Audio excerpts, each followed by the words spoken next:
Este não é um livro qualquer, é a palavra de Deus. Foi Deus quem ditou esta palavra para os escritores. Esta palavra, corremos o risco no seminário de transformá-la num objeto de trabalho. E com ferramentas, nós fazemos o que eu faço com os vídeos, vamos fatiando e vamos vendo o que fazer com aquilo. Não, isso aqui é a voz de Deus. É a voz de Deus. E como voz de Deus deve ser observada com temor e com tremor. E diz assim, Hebreus capítulo 12, os irmãos podem ficar sentados mesmo. Portanto, nós também, pois que estamos rodeados de uma tão grande nuvem de testemunhas, deixemos todo o embaraço e o pecado que tão de perto nos rodeia, e corramos com paciência a carreira que nos está proposta, olhando para Jesus, autor e consumador da fé, o qual pelo gozo que lhe estava proposto, suportou a cruz, desprezando a afronta, e assentou-se à destra do trono de Deus. Considerai, pois, aquele que suportou tais contradições de pecadores contra si mesmo, para que não enfraqueçais, desfalecendo em vossos ânimos. Eu não vou falar sobre todo o texto, eu falarei apenas sobre esta rica expressão do versículo 2, olhando para Jesus. Aliás, meus irmãos, nós temos uma maneira de saber, quando vamos numa lanchonete ou vamos num restaurante, quem é namorado e quem é casado. Quem é namorado, a namorada e o namorado estão se olhando assim, sorrindo, com o rosto bastante vermelho, escolhendo palavras. Quando é casado, nem está olhando. Olha para o celular, olha para lá, e fica saboreando lá na mesa, nem dá bola. Parece que perdeu aquele colorido que existia quando estava no momento do conhecer, do se aproxegar, do poder conquistar, do poder se fazer conhecido também. Perde um pouco, e a luta dos casais é para que esta perda não aconteça. Pelo contrário, ela se desperte para que nós tenhamos o tempo todo motivos para olhar para o nosso cônjuge. Aliás, nas nossas casas, o que mais falta é um olhar para o outro. Nós conversamos sem nos olhar. Tomamos café, ou almoçamos, ou jantamos, e pouco olhamos um para o outro. Às vezes, nem vimos a outra pessoa por causa dos horários diferentes. E como é necessário olhar. E vamos agradecer a Deus pelos olhos que Deus nos deu, porque através deles nós podemos ver a beleza que Deus criou, as coisas que foram inventadas, as cores do céu, a água, as montanhas dos Andes, o pico do Jaraguá, aqui o Parque Ecológico do Tietê, as cores das casas, as plantinhas crescendo. É uma dádiva, mas nós só valorizamos os olhos que Deus nos deu quando começamos a perdê-los. Há 1 ano e meio atrás, quando eu levei as crianças para a escola, ao chegar, quando fui abrir a garagem de casa, vi uma mancha enorme na parede. Eu disse, mas quem sujou essa parede? E quando eu virei, a mancha saiu, e ela veio aqui para cá, e aí eu vi que a mancha não estava na parede, estava no meu olho. E eu comecei a ver um monte de pontos pretos, um monte de moscas volantes, um monte de riscos, de teias, e aquilo me desesperou, porque eu estava começando a perder a minha visão.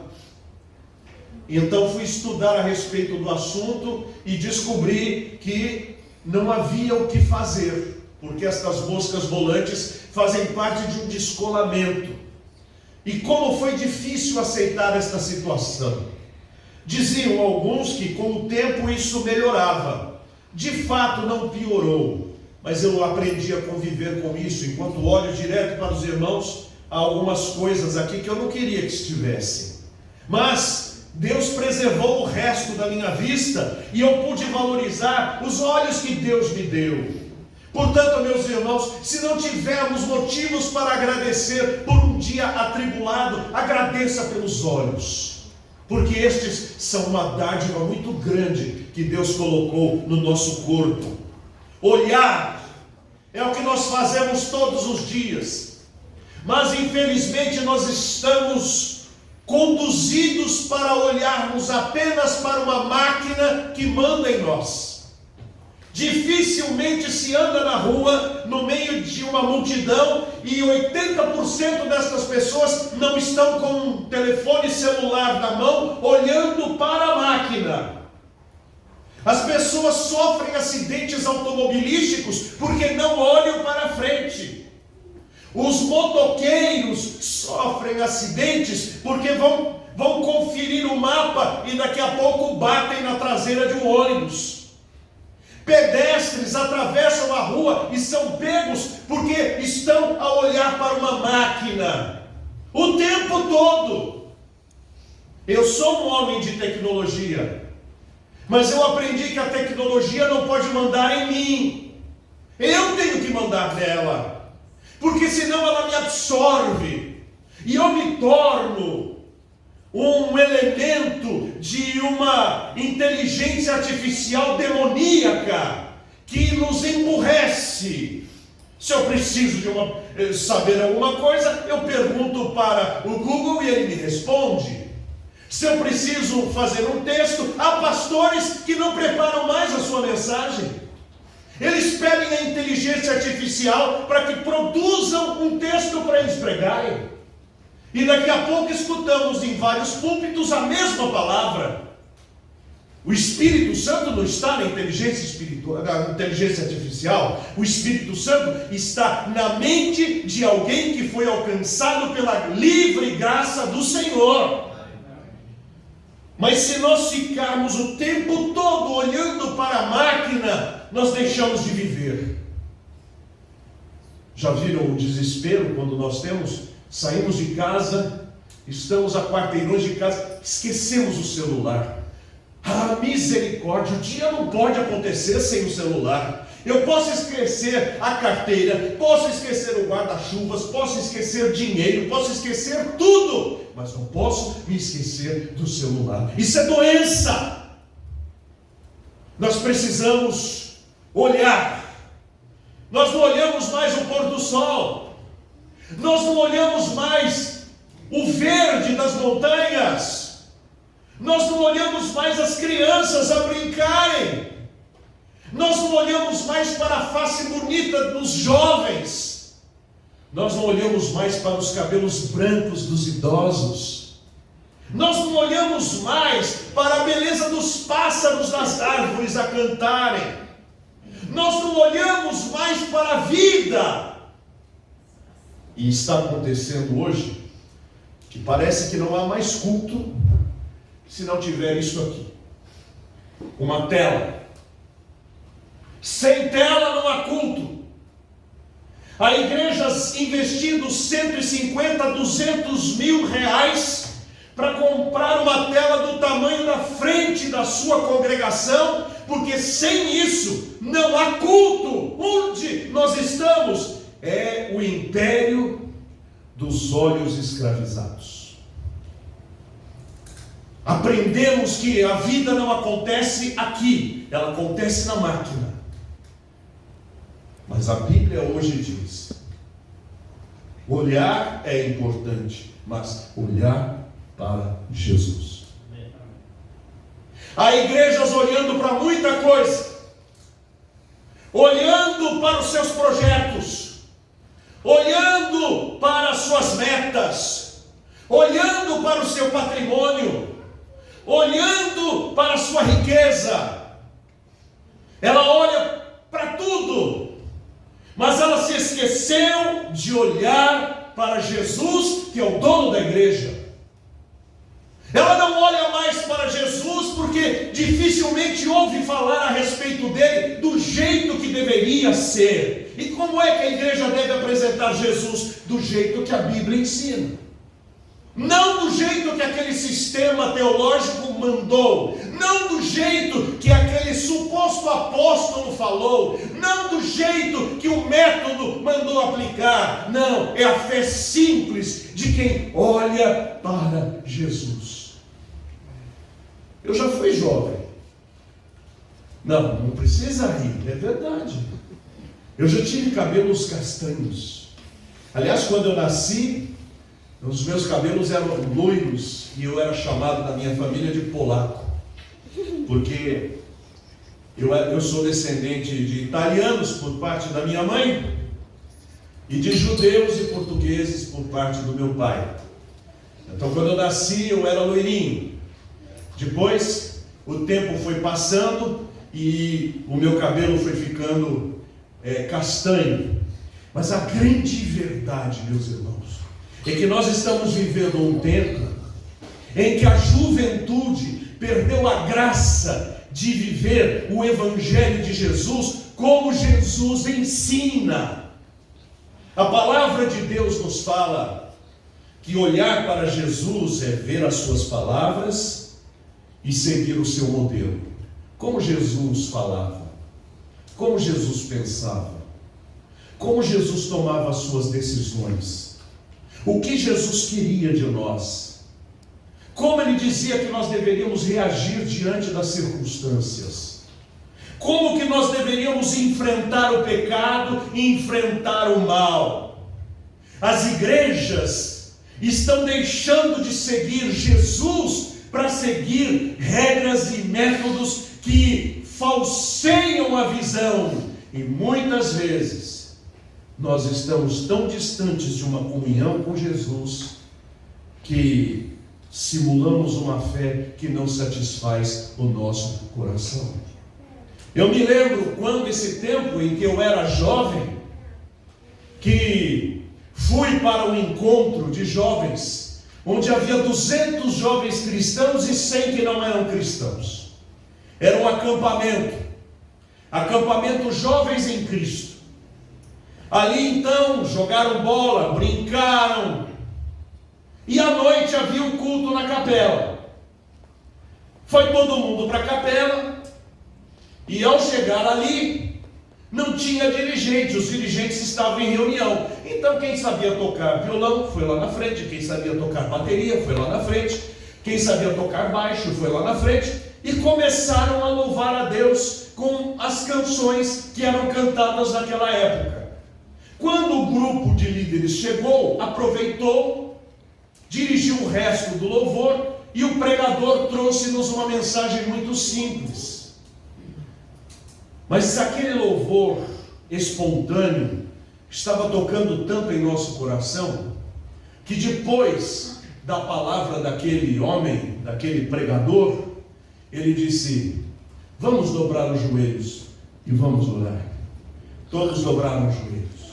E aí, quando um dos jovens disse assim: Senhor Deus, caiu um pranto na face, no coração de praticamente todo aquele auditório, porque era tão grande a consciência de que Jesus estava ali, que nós não conseguimos, eu fui um dos que chorou, que nós não conseguimos pronunciar o nome de Jesus sem que viesse emoção em nosso coração, porque Jesus era real, e Ele é real, aleluia. Amém. Logo depois, no outro ano, eu fui membro de um grupo musical, Luz da Vida. Eu cantava. Só que naquela época, nós nos achávamos grandes e fomos participar de um festival de música na Igreja Batista Memorial, na Vila Iara, na divisa com Osasco. E nos inscrevemos com a cara e a coragem, 10 adolescentes. Quando chegamos lá, nós levamos uma fitazinha para fazer o playback, e eles foram com aquelas caixas acústicas, com aqueles instrumentos, e aí a gente foi ficando pequeno, e cada um foi apresentando a sua música, e ao fim da música, todo mundo aplaudia, mas tinha um grupo, também de uns 10, que não estava paramentado para isso. Parece que eles tinham ido lá para participar do culto apenas, um violãozinho surrado, e aí quando chegou a vez deles, eles foram à frente e disseram assim: meus irmãos, nós não viemos aqui concorrer ao prêmio, nós viemos aqui repartir a graça de louvar a Deus com vocês, porque Cristo mudou a nossa vida. E quando ele falou isso, seus olhos brilhavam, e dos outros também. Eles cantaram um corinho pequenininho, simples de tudo, com as posições em ré. Só que o resultado, ao invés de todo mundo estar a aplaudi-los, é que aquele auditório foi quebrantado por Deus, porque não eram eles que estavam fazendo isso, eles estavam olhando para Jesus, e como eles olhavam para Jesus, é como se eles fossem um espelho, e nós percebemos que Deus estava falando conosco. E eu fui perguntar: qual é o segredo de vocês? Adolescente que eu era, queria saber respostas. E eles disseram: Wagner, nós temos 18, 19, 20 anos. Na sexta-feira, nós saíamos para os bailes, para as bebidas, para as baladas, para tudo que não presta e para a promiscuidade. No sábado a gente ensaiava para no domingo cantar na igreja. E isso foi acontecendo, e a igreja sabia da vida que tínhamos. Mas num sábado, quando chegamos, cada um com um maço de problemas, então dissemos: olha, vamos ensaiar logo, porque nós já temos muitos problemas. E quando começamos a orar, houve arrependimento, e quem foi orar confessou os seus pecados, e isso tocou no coração de todos nós, e ficamos ali sem ensaiar, apenas orando, pedindo a Deus que nos perdoasse, e aquilo mudou a nossa vida, e nós nos tornamos um conjunto que olha para Jesus. O nosso segredo é que nós olhamos para Jesus. Isso faz 43 anos que aconteceu, e eu me lembro até hoje. Meus irmãos, quando nós olhamos para Jesus, nós não olhamos para trás. Aquele que olha para trás não é digno de puxar o arado, disse Jesus.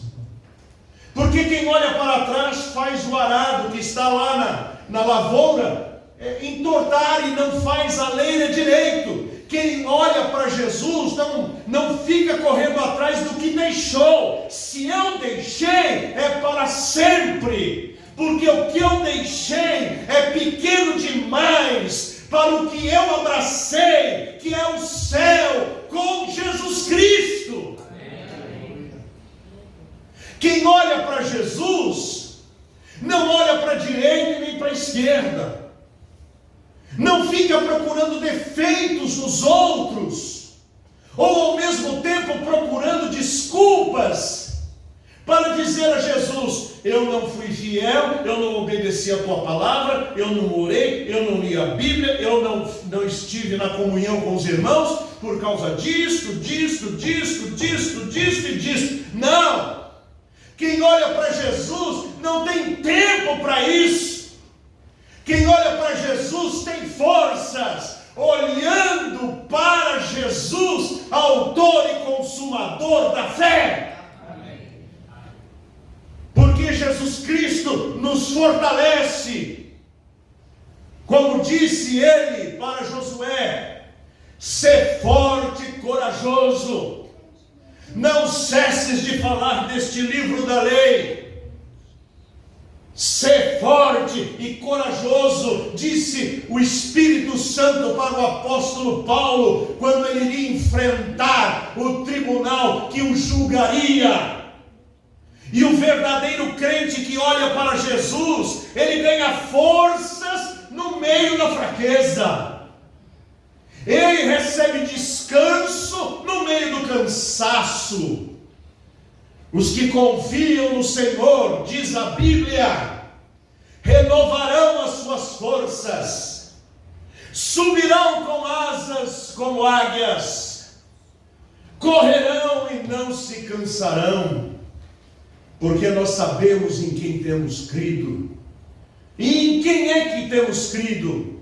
No Filho de Deus, naquele que é o Messias de Israel e a luz dos gentios, aquele que detém em suas mãos todo o poder nos céus e na terra, aquele que prometeu que estaria conosco todos os dias até a consumação dos séculos, aquele que disse que quando nós estivéssemos em oração, quando 2 ou mais estiverem reunidos em meu nome, ali eu estou no meio deles. É aquele que prometeu atender às nossas súplicas e às nossas orações, mesmo que ninguém saiba, mesmo que ninguém escute, Ele ouve a nossa oração. Amém.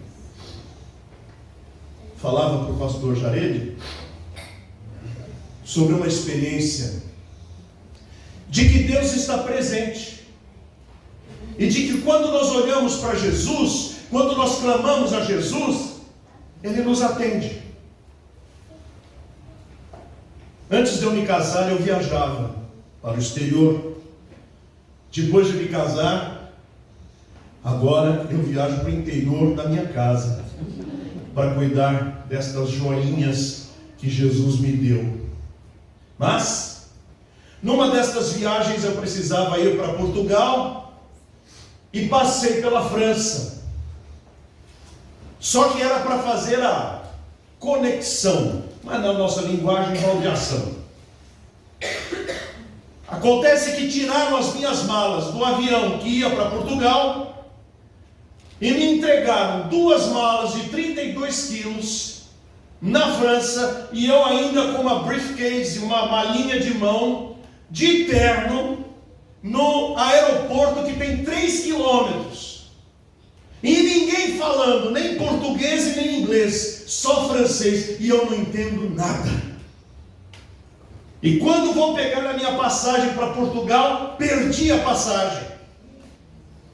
Eu não podia fazer a alfândega, isto é, entrar na Europa, porque havia 171 pessoas na fila.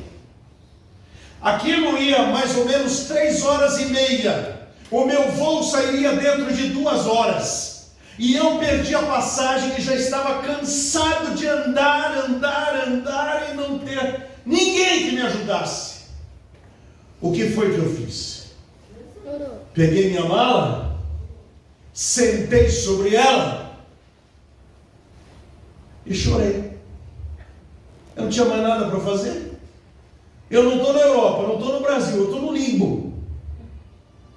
Veio uma pessoa distinta, um negro, mas de uma coloração diferente, uns olhos azuis, com um terno azul, e falou em inglês para mim: posso te ajudar? Eu falei: graças a Deus, alguém aqui falando alguma coisa que eu entendo. Aí eu disse para ele: eu vim do Brasil, preciso ir para Portugal, me deram as minhas malas, eu preciso fazer a alfândega, perdi a minha passagem e eu não sei o que fazer. Ele disse: um momento. Vejam, meus irmãos, ele só me disse um momento. Sentou-se numa escrivaninha que tinha um computador e um terminal de impressora, digitou alguma coisa e da impressora saiu a minha passagem. Ele não perguntou meu nome, ele não pediu meu documento, ele não sabia o voo que eu estava, ele simplesmente tirou a minha passagem da impressora e me entregou. eu na hora, porque quando as coisas acontecem, você não tem ciência de que está acontecendo algo extraordinário. Eu disse a ele, eu lhe agradeço, mas agora com essa passagem, ainda reclamando, né? Com essa passagem, como é que eu vou passar nessa alfândega? Aí ele disse, um momento. E se nós reclamamos de alfândega no Brasil, lá no exterior você tem que tirar a cinta, tem que tirar a chave, tem que tirar celular, tem que tirar sapato, quase fica pelado. Põe tudo numa bandeja para poder passar. E isso leva tempo. Ele foi até o policial bravo que estava lá falando e orientando a fila. Não sei o que disse na orelha daquele homem. Que o homem disse, ui, ui, ui, ui. E me fez sinal. E o ui deve valer muita coisa, né? Porque por causa daquele ui, eu varei 171 pessoas. Ele abriu a porteirinha, não examinou as minhas malas e falou para eu ir. E eu perguntei para aquele senhor, disse, como é o seu nome? Miguel. E quando eu pus as malas para agradecê-lo, cadê ele? Ele não era do aeroporto. Era um anjo. Eu olhei para Jesus e eu não tinha alternativa. Ali eu não tinha nenhuma alternativa. Porque francês detesta o inglês. E português nem existia na época lá para eles. Deus me socorreu no meio da minha angústia. Meu irmão, se nós olharmos para Jesus, os problemas podem ser os maiores, os mais difíceis, sem solução.